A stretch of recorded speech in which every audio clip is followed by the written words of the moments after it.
has 4 tiny houses on its property. How tiny are we talking about? Less less than 500 square feet. I think. Yeah, it's almost like a shed, basically. Yeah. And a house that he's being used as a chapel. However, local government thugs say this is a zoning violation, as it is zoned as a residential property. They also say he doesn't have the appropriate electrical and plumbing. McDonald says he's running a religious organization and says he's doing nothing wrong. And I mean, is having bad electrical and plumbing better than being homeless? Living under a bridge? I know. I mean, this guy's doing, awesome work trying to help these people out, and he's getting, no good deed goes unpunished, as they say. Well, I would like to ask this question. This is something that I put in the notes here. So what about neighbors who might object to the kind of, new buildup on an abutting property when they moved to this particular neighborhood with the knowledge that the zoning laws were in place preventing this sort of thing? So they kind of moved there with that. Right. So how do you what's just in this situation? Right. Property is property. Properly. Basically you own what you own, and you shouldn't really get to control what other people do with their property. If you want to control that land, then you have to buy that land too. There are ways that people can get together and basically create a kind of neighborhood they like legally. Yeah. Covenants is a common law way where basically everyone has in their deed. Like witches? No, that's those are a coven. Sorry about that. Everyone has in their deed saying, yes, you can purchase this property, but you agree to not build additional houses on it. And if everyone, the original developer puts that in place, or people agree to that later, then they can kind of preserve their neighborhood. But this zoning thing, this is the municipality has. I mean, I know this is universal, and they all do this. But in terms of right and wrong, they just have no justification. Yeah. If this guy was doing something that was affecting his neighbor's property, like dumping sewage, then they have a claim. Right. But if they're minding their own business and it's his property, then it's his business. And all the more that he's doing something kind for people who are in desperate need. Okay. I do feel for the people abutting the shanty, though. I do feel for those people. That they have to look at it? Well, yeah, just a little bit, because, they probably don't think like... I just have compassion for them just because they probably don't think as clearly about property rights as they should. There's a lot of... I mean, in the city, people get really worked up about their view. Yeah. You don't own your view, and if someone builds, and then they'll all get together and try to, through the zoning code, keep buildings from being built. But, there are developments that have homeowners associations, covenants, various things, so you can more strongly ensure that what your surroundings are what you want. But it is somewhat of a tendency in New Hampshire to do that at the municipal level, and that's a problem. That's a problem because it's just not it's not the proper property way to do it. All right. Next, we got Stratford County Government Incompetence has 5 inmates overdose. So on Tuesday, June 6th, this was just yesterday, 5 inmates at Stratford County Jail were treated for drug overdoses at Wentworth Douglas Hospital in Dover. How's that even possible? Yeah, no, 5, right? Sorry. Dover Fire Chief Hagan said when they called it was only 3 inmates, but when they got there it was 5. So he did the math, and there were 3, and then there were 2 more. So there we go. Thank you, Hagan. Luckily, so some people do have an arithmetic problem, I guess. But somehow we're mentioning it. So okay. So luckily, responders got there in time. I should tell you that they ended up being fine because we wouldn't be laughing as much. Right. Yes. Right. It turned out differently. But luckily, responders got there in time, and they were able to use Narcan. That was Narcan. a big bill pushed by State Rep Amanda Bolden. Yes. Good job on Amanda and everyone. Pro-Liberty State Rep. Definitely. Everybody appears to be okay. Hagan says these were serious overdoses. I didn't know there could be any other kind, but this guy's good. But wow, it was supposed to be 3, and then there were 2 more. 1 plus 2 equals 5, and now it's serious overdoses. Oh wow, poor guy. He's probably we kid. Yeah. High five to him. This comes after a story we just covered here on the Freecoast, episode 28 a few weeks back, where a correctional officer was caught attempting to bring heroin into the facility. I mean, you just can't. No matter how big He or apparently small, succeeded. he did, yeah. No matter how big or small the government is, it's still going to be corrupt, right? I mean, Definitely. the ramifications for the drug war to see Jeez. that they cannot even keep hard drugs out Away from of prisons. their own prisons. Right. Under lock and key. Lock and key. You know, are you And kidding not me? only did they get something in, they got enough to 5 of them to overdose. Jeez. I mean, in Wait, prohibition works. in Stratford County, I don't know if you've been to the complex. It's in the middle. No. It's in the middle of nowhere in a field that's surrounded by all these barbed wire Basically fences. Alcatraz. Yes. And what do you want to bet that these guys were in there for some sort of a drug offense to begin with? Right. Probably. So Oh. unbelievable. Yeah, there's got to be a better and less ironic and humorous way to deal with drugs as a problem. Obviously, these people are sick. You know, they may have been imprisoned for drugs and still were not able to kick the habit. And it should be treated like patients. They People should. have Well, an if they illness. had been treated like patients, then maybe they wouldn't have overdosed in prison because they Right. could have had their problem fixed. Maybe. Right. And I know a Just lot saying. of the drug issues are actually caused by some sort of psychological thing that's They're caused. self-medicating. Right. And basically, they're self-medicating for something else that caused them to be, like a. Do you think prison depend- might also drive them to want to can't- self-medicate too? I would definitely assume so. Well, prison's sure not making them happy-go-lucky. Oh, Let's- yeah. It's not? No, definitely. not. And the ramifications getting out. I mean, the hopelessness. I mean, a lot of drug use. They've done these studies. They did this. There was an original groundbreaking study with rats where they gave the rats food and cocaine, and the rats just kept taking the pushing for the cocaine until they starved to death, yeah. right? But then they gave the rats Other stuff to do. an enriching environment Right. with other rat friends and some paper towel rolls to play with and stuff A like rat that. pack? Yeah, they had a rat. Very good. Sinatra was great. Right. And but they had something else to do. They ignored the drugs. Right. And so you have these people who are desperate, and they're in rural areas. There's not a lot of opportunities, not a lot of fun, and they're desperate. And the response is to put them in an even more austere environment, in a prison, to take away whatever shred of other joy they might have, and to make it so that they're unemployable. So even their future prospects Screwed. They don't really have a future to look forward to. It just seems like exactly the opposite thing that you'd want to do to actually help people. And to that point, the four of us, I'm sure, could probably figure out where to buy some heroin if we really wanted to. But none of us are doing it because we have. I'd ask that Roger. enriching life. right. Wow. I would have absolutely no clue, but I'm sure I could find out. You could find out. All right. Moving forward, Nick, Summersworth? Fun in Summersworth. I know. Summer fun in Summersworth. Yes, it's great. So food trucks are hitting Summersworth this Father's Day, and I think it's a great idea. Men love food. I mean, on a day to Some more celebrate than others. Yeah, yep. And then on a day that celebrates men in particular, the first ever Seacoast Food Truck and Craft Beer Festival will be coming to downtown Summersworth on June 18th from 12 to 5 p.m. During Portfest. on High Street. Wait, Yeah. the first ever. There is a Seacoast food truck and festival that happens in Newington. But it's not a food truck and craft beer Oh, festival. I see. That's I got to see. be the difference. Okay, right? all right. Anyways, there's 20 food trucks, 16 craft breweries, and I think that this is going to be the future of New Hampshire celebration. Food and beer, of course. Yeah. I mean, that's awesome. Pure Arcadia. I wonder if there. the pie company, what Great American Northeast. Best Pies. Oh, Best Pies. good It's a $5 entry fee if you order online, or $10 on site. That's There's a beer lovers package and a VIP pass that allows early entry as well. And if you want to get tickets or just find out more, you can check out our Facebook page or the show notes for links to get tickets for this event. And I think this is an amazing day for Father's Day. I'm pretty sure I'm going to go. I haven't decided yet, but I really want to go. You deserve it. If you're not going to be at Porkfest, you might as well. Yeah. I'm sorry, Yeah, guys. Matt and I will be at Porkfest. Together. But you can bring us some food.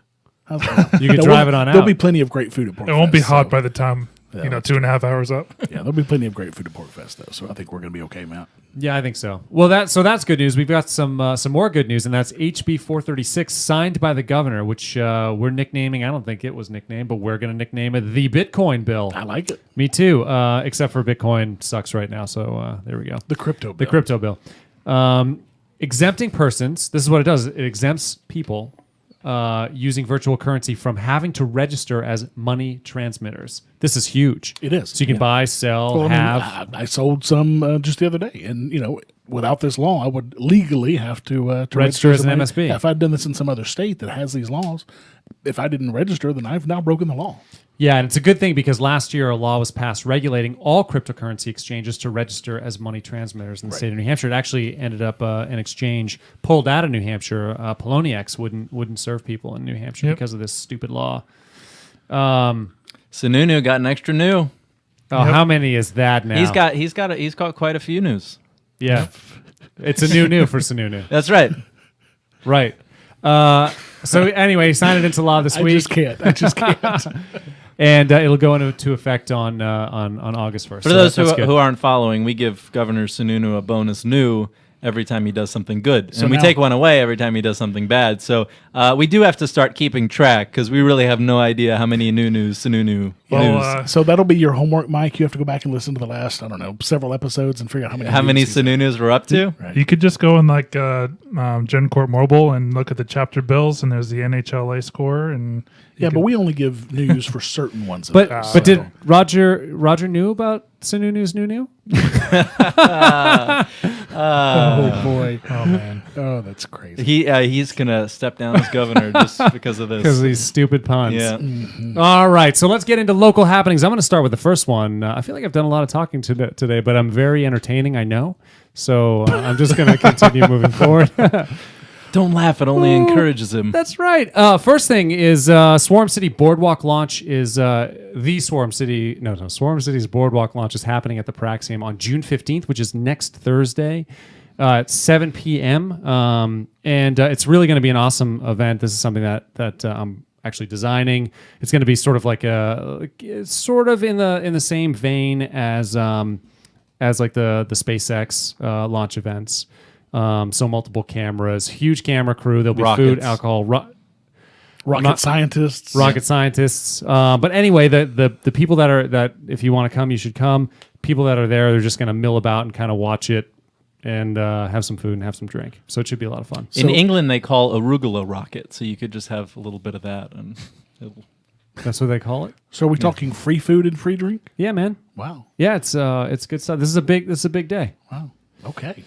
So would you want some yeah, so people might Swarm- not know. Yeah, do you want to give us the Well, yeah. So I feel I've been doing work with Swarm City for some time now, so I don't want to pump it too much, but because I don't want people to get sick of it. But essentially, just say the thing? I'm going to say sick this: of it. Swarm City it's a decentralized commerce platform, right? So it really allows people to transact. I'm not going to do the math. It allows people to transact without a third party, Right. And it's really revolutionary on. So on how it what works. does that mean for regular people? What can they do? Well, so I mean, commerce is just being able to communicate and transact, right? So it just allows people to find each other and transact goods and services is really the general example. So if you look at it, there are specific use cases, but it really could be sky's the limit. It could be retail or service based businesses essentially. So it's a way to have an online business with crypto. Yeah. In a decentralized way. So normally right now, if you have an online business, you need to, you need to have payments processed. So you need to use a payment processor, or you do your business through like Amazon, and they charge you fees for that. Well, those are centralized services who are solving issues for people, like making sure that your customers have money in their bank account.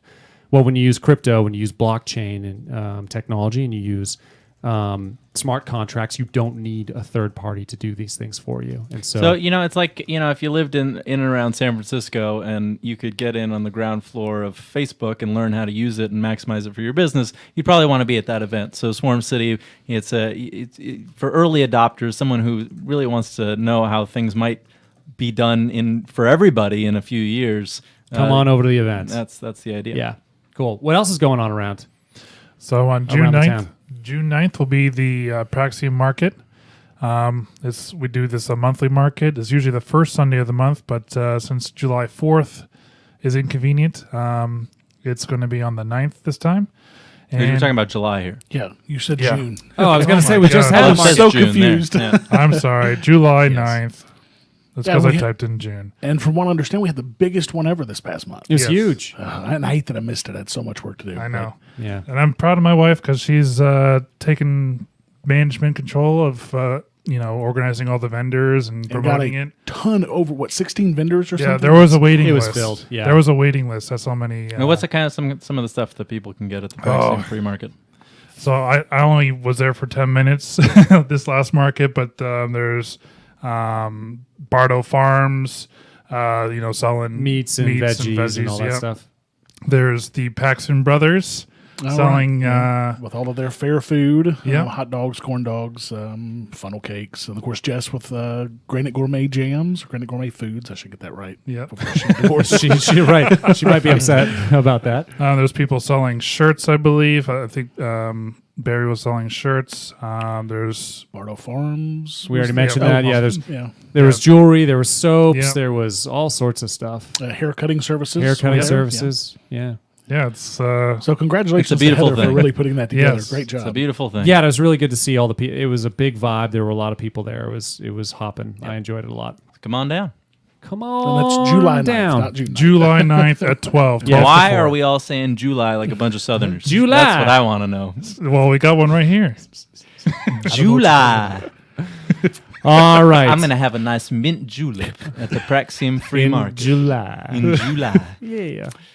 So, Mike, On shall that we note, shall we move forward? yeah. So, I wanted to ask you a question. Okay. Mike, what's money?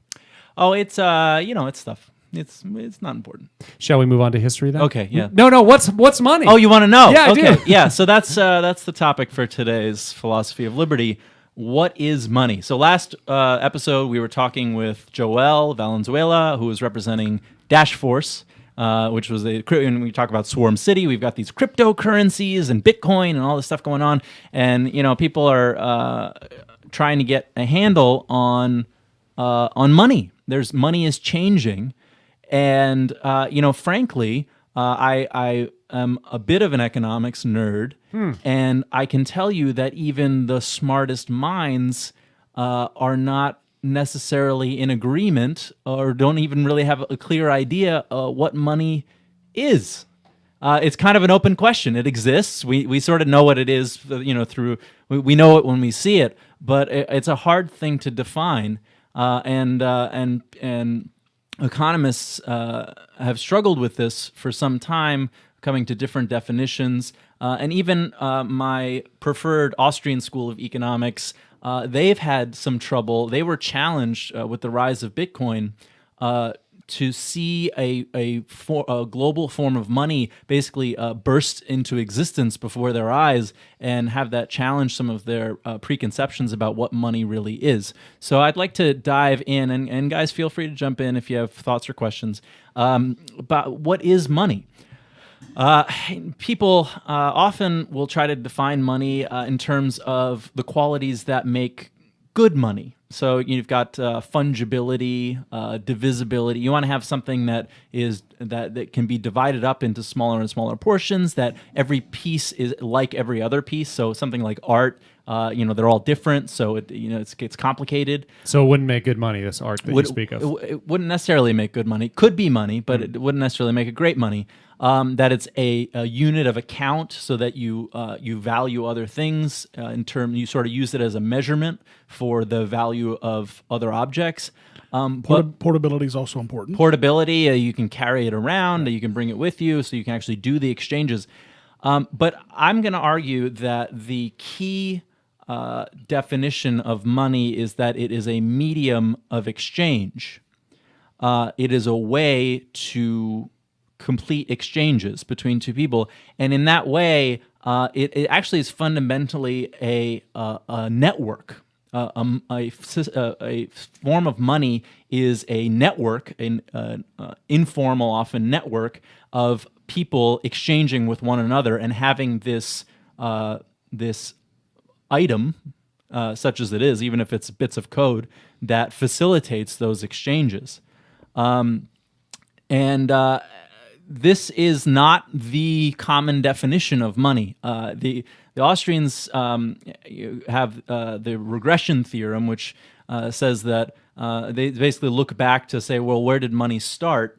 And they dial back to often commodities that were, through their use, they developed into money. Things like gold. Things like gold and silver.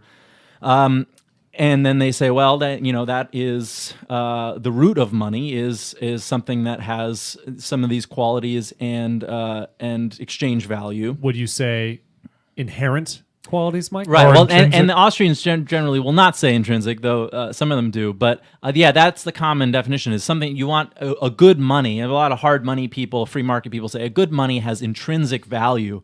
Of course, we know better. That there is no such thing as intrinsic value, and the Austrian school does teach us that value is subjective. So, you could say gold. The reason I like gold better than U.S. dollars is that gold has intrinsic value. What does that really mean? That means that at the end of the day, you can use gold for something that is not just being money.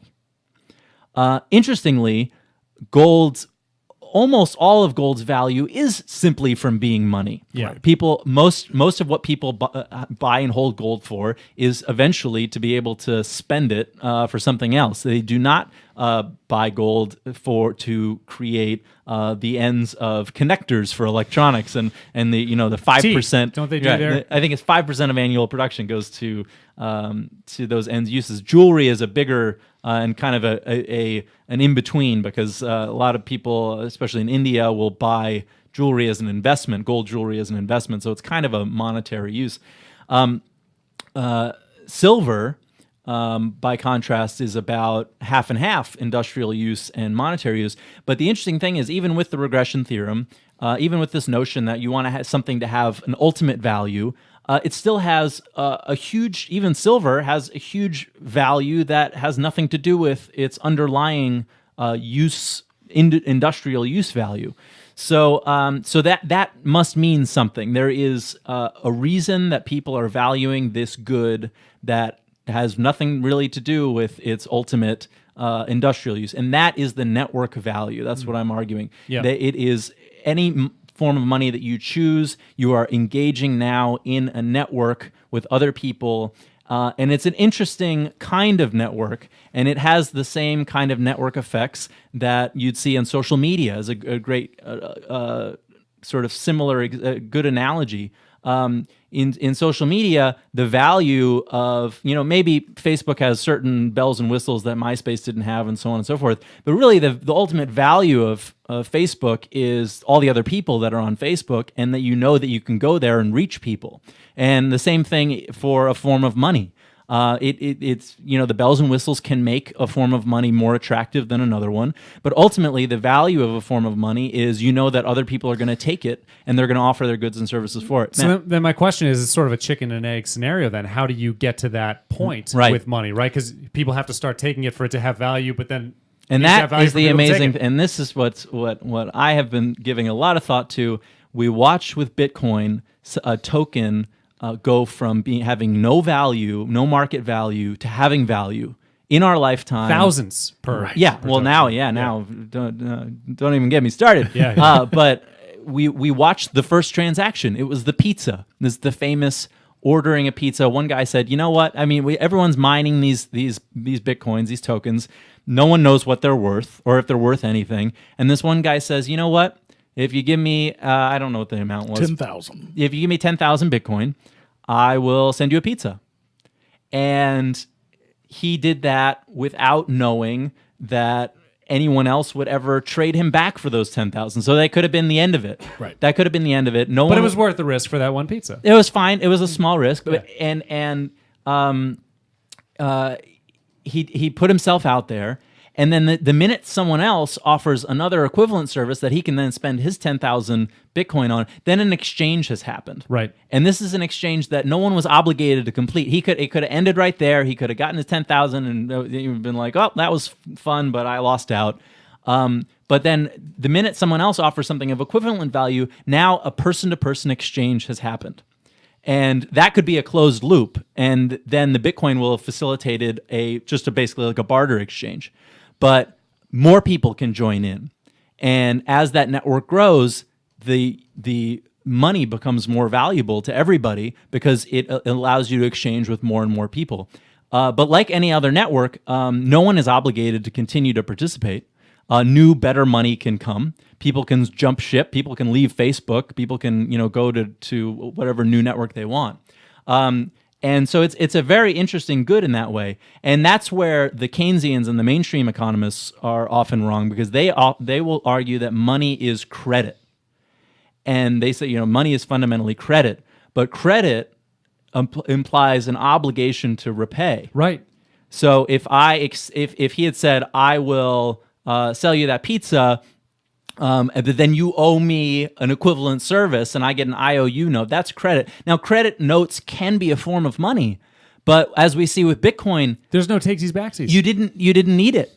The network burst into existence just by people saying, you know what, I'm going to give this a shot. I'm speculating. I'm saying that in the future, other people are going to join this network. It's worth it to me to put myself out there. So I think through that pizza purchase, it repudiated that money is fundamentally credit, which is kind of the mainstream view of money, which is very confused and gets a lot of economic students very confused. I think the simplest way, and you're getting, I think, some economic ideas here that are going to put you way ahead of anyone with their BA or even PhD in economics. Money is simply a network. Don't try to tell Krugman. You pick your network. You pick your network. And another point I'd like to make before Matt cuts me off. Sorry. Is there are qualities that make for bad money, and national currencies, which almost every human being on Earth uses, actually look like. All else being equal, they would make pretty bad money. And the reason being, now we said that money doesn't have to have quote unquote intrinsic value, doesn't have to have an ultimate use value. But in a free marketplace, what we've seen throughout history is that having some kind of baseline value does give people confidence, so that if everyone stops using silver as money, you still know that, 50% of the value comes from industrial use. So if everyone stops using it, at least I can still sell it off for its value as silver to be used in electronics or photo paper or whatever. What the ultimate value of a Federal Reserve note, a piece of U.S. currency or Canadian currency, is nothing. It's a ruined piece of paper. That's it. But the same with Bitcoin, for example. If it were not being traded, if it didn't have that value, it would be worth nothing either. So. Right, and it's interesting. But the difference between Bitcoin and these government papers is with the government paper, you have one central authority that gets to choose how many of them are in existence and gets to spend the first ones. And that really puts everyone else at a disadvantage. So I think that you would see if there were a free market for money, if there weren't legal tender laws, if the government there wasn't the iron fist of the state enforcing people to use these pieces of paper, that you wouldn't see anything like a U.S. dollar or a Canadian dollar. No. It just wouldn't exist. It's bad money. And people only use it because they work as, you can pay your taxes with them. And if there's a court ruling, you can settle the court ruling. Pay your electricity bill. And so on and so forth. Sure. So in the future, as people have more choices, as people learn more, I think that we're going to see free market monies that outcompete these national currencies. And one advantage that national currencies had over the free market monies that existed were, in some ways, gold and silver are, especially gold, is kind of a particularly bad money because it's not that portable. No, it's so damn heavy. It's not. It doesn't break down into convenient units. How do you cut it up? People who have been hardcore, I don't want to use the state's money, and they've tried to use gold and silver, have found that it's fairly inconvenient. Well, cryptocurrency has, I would say, leapfrogged the convenience factor of not only cash of dollar bills, but of the digital equivalent moving money around accounts. So this is a very interesting time. It could be argued that money is the fundamental network of a society, and that when the money system breaks down, the society breaks down. You can look at ancient Greece and Rome and time and again. So seeing that the U.S. dollar is in many ways has been breaking down, seeing that there is these market alternatives that have come up, it may very well be the thing that saves Western civilization. Well, another example of that is currently Venezuela. With their money issue, and we see what's happening in that country. Of course, that's a direct result of their socialism, but it's also a result of what the government's doing to their money as well. That's right. They manipulate. They have a fixed exchange rate, so they're trying to tell everyone what a Venezuelan dollar is worth. But it's worth a tenth. That's not what the market says. No. So no one wants to accept it. They're not going to accept it at that inflated rate. So there's some dollars right up there on the wall. As a matter of fact, there you go. And so the shelves go bare. I mean, who's going to be in business? You're forced to sell something for $2, but that's actually only worth 10 cents, and your thing's worth $2. So. People go out of business, shelves go bare, and that's why we see these big crises. So money is very important. It's important to understand, and it comes down to what network do you want to be a part of, and probably I think you're going to be looking at cryptocurrency in the future. Well, and one of the things that encourages me the most about cryptocurrency right now is there's so many different competing cryptocurrencies. And they all have different ideas about what they think is going to be the money that people are going to want to use. And I love that because it gives us those options. Whereas right now, without cryptocurrency, we have the dollar. And there's even like with Ethereum, there's a value with the smart contracts. Sure, right. That is like another kind of layer and level. Yeah. Value. I mean, this is really unprecedented because even you go back in the era of commodity monies, and you sort of were stuck with the properties of whatever that commodity was. So if it's gold or silver, I mean, they can compete amongst each other, and usually silver would win out as kind of the daily cash currency. But it wasn't like you could invent a silver that had slightly different properties so that the coins could be bigger or smaller. But with crypto, you change the code, you really can invent a whole different kind of money with different properties. So I mean, it's like the printing press or the internet itself. It's just something that takes humanity a whole leap forward. Absolutely. Awesome. Thank you very much, Mike. Thank you. All right. Next, let's move on to our Seacoast history segment. Yes. Nick? The world's largest oil refinery that wasn't. There was all that buildup in the first part of the sentence, and then it left. So in the early 1970s, during a time where there was the first oil shock, when gas prices went from $3 a barrel to $12 a barrel in 6 months. Oil tycoon magnate Aristotle Onassis, husband of former First Lady Jackie Kennedy Onassis, wanted to set up the world's largest oil refinery right here in the Seacoast area, specifically in Durham. I'll be darned. And it would have been the first oil refinery in New England, and it would have been called the Olympic Oil Refinery. That would have been next to the progressivism refinery that's already there. That's a nod to UNH for those who don't live in this area. And in June 1973, an agent for Onassis met with Governor Meldrum Thompson, and they discussed. His parents did not like him. No, Meldrum. Meldrum, Yes. What is that? Oh, the names get worse. Wow. I'm waiting to hear the side effects. Meldrum may cause nausea. So during this meeting, they discussed a $600 million refinery, and it was kept secret from that June when they met until November 27th, 1973, when the governor had press conference revealing the plan to have the refinery in Durham. So here's what the proponents' arguments were: would be New England's need. It would satisfy New England's need for cheaper oil. There could be possible offshore drilling, therefore increasing jobs. There'd be promised jobs, and I don't like this, but there's be good for tax for the state and the town. Boo. Yes, and also the satellite industry. So people who work there, then they can spend money like shops that they would probably have near the facility. I see what you mean. I thought you meant like satellites. Yeah. Like they were going to launch rockets up into space with satellites. Direct TV stuff, Right. So, and the opponents' arguments, one was the environment. So, with a refinery, there's the risk of oil spills. Some people just disliked some of the project's foremost proponents. For example, People liking people. yes. For example, a Concord businessman, typical of many, stated, "quote I'm against anything that Mel Thompson is for." Wow, he sounds popular.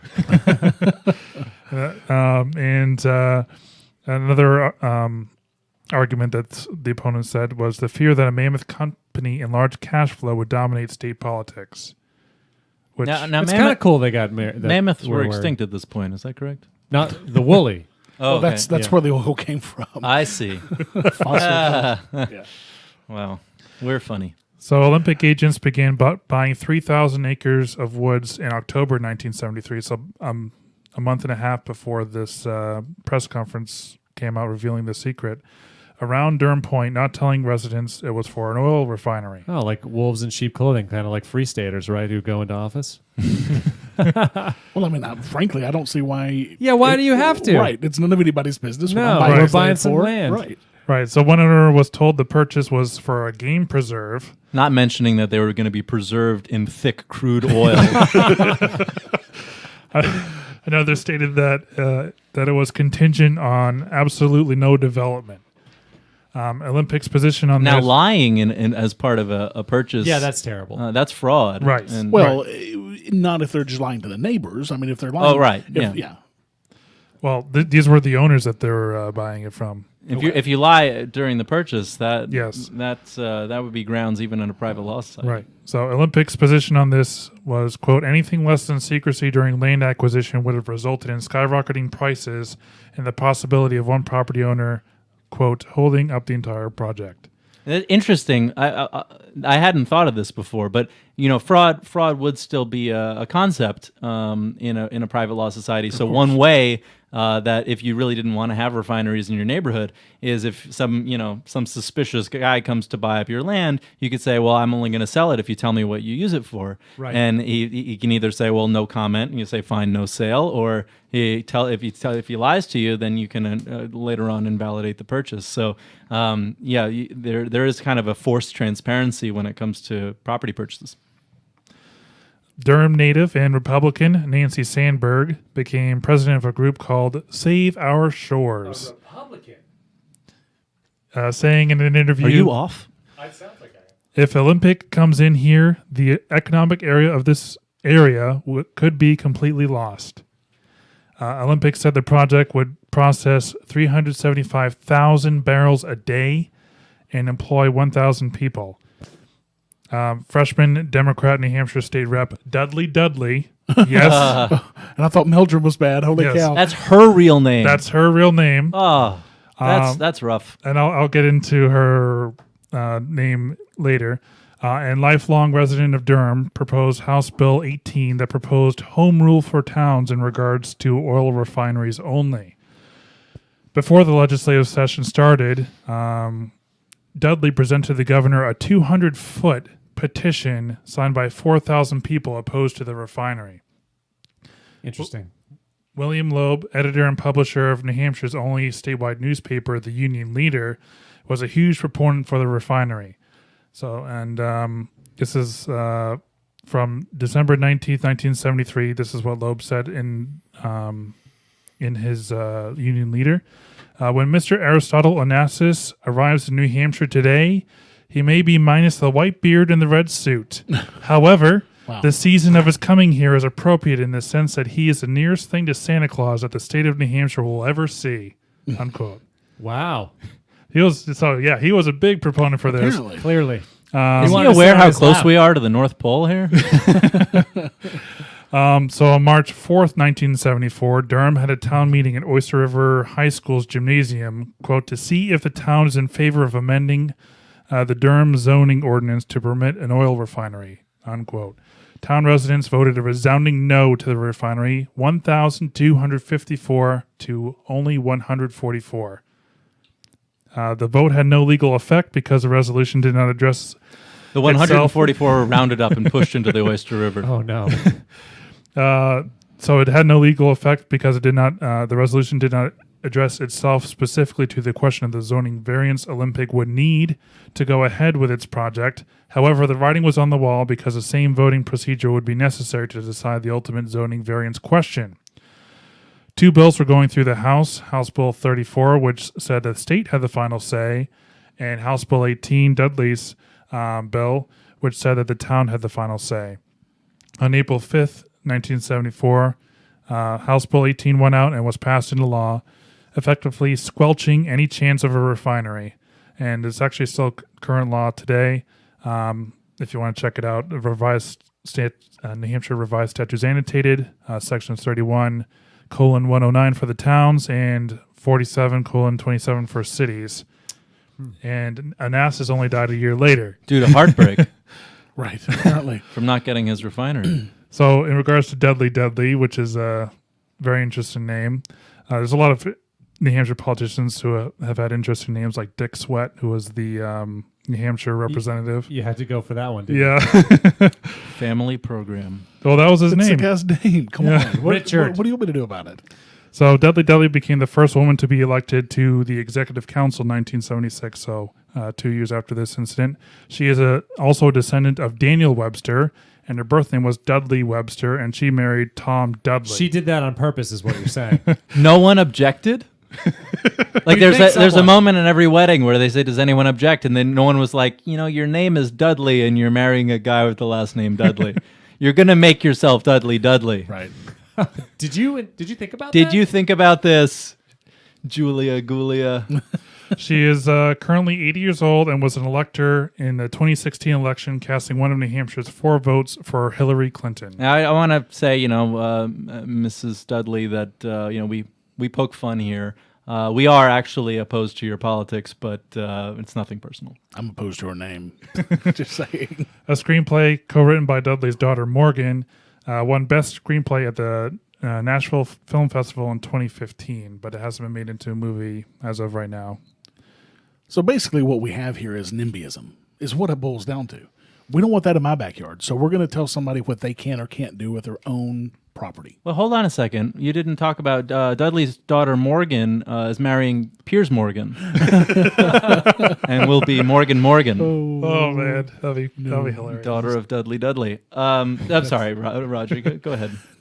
No, you're absolutely right.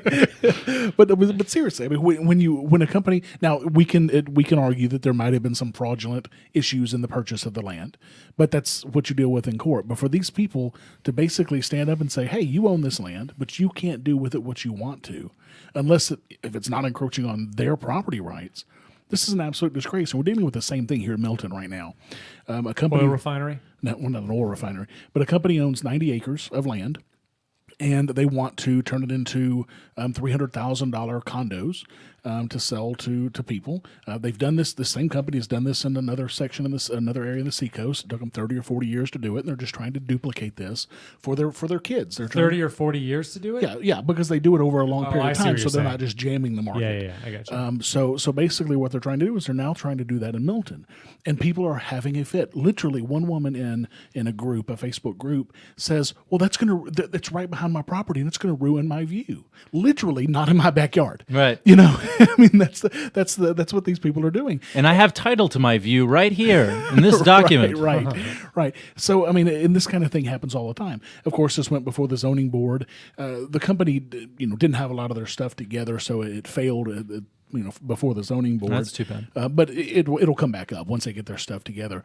But the city is so against this at this point that I would be surprised if it passes the zoning board. Well, we can have a little debate about this, though, because, an oil refinery, I think there is some legitimacy to the notion, the view that maybe that they would not be able to confine their activities just to their property. That, obviously they were going to buy a pretty far-reaching patch of land around the refinery. 3,000 acres, pretty large. Pretty big. But, there's been a long history of companies dumping into water supplies and so on and so forth. So, I do talking about having compassion for the opposition. I generally I think business is good. Ultimately, people are gonna.